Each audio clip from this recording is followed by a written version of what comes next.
YCP అధినేత చంద్రబాబు విశాఖపట్నంలో సీతమ్మపేటలో నిర్వహించిన ప్రజాగళం సభకు హాజరయ్యారు.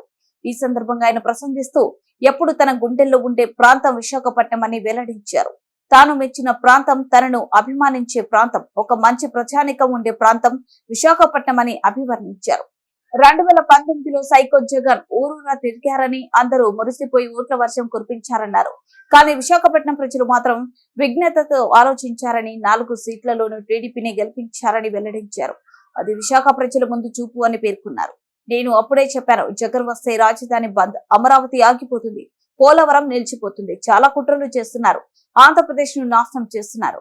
ఊరికొక రౌడీ, బజారుకొక కబ్జాదారుడు తయారవుతున్నారని నమస్కరించి చెప్పారు. కానీ నేను చెప్పింది విన్నది ఒక విశాఖపట్నం వాసులే, మిగిలిన వాళ్ళు వినలేదు. నేను కూడా ప్రజలకు గట్టిగా చెప్పలేకపోయానేమో, నేను ప్రజలు చైతన్యవంతులను చేయలేకపోయానేమో. కానీ ఇతను వచ్చిన తర్వాత బాధుడే బాధుడు, గుద్దుడే గుద్దుడు. ఇతను ఎవరినైనా మినహాయించాడా?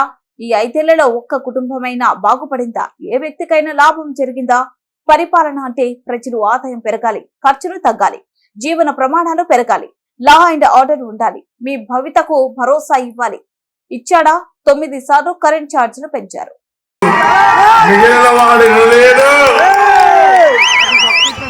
నేను కూడా ఇంకా గట్టిగా చెప్పలేదేమో, లేకపోతే వాళ్ళని చైతన్యవంతులు చేయలేదేమో. కానీ అది జరిగిన తర్వాత ఒక్కసారి ఆలోచించుకుంటే, ఇతను వచ్చిన తర్వాత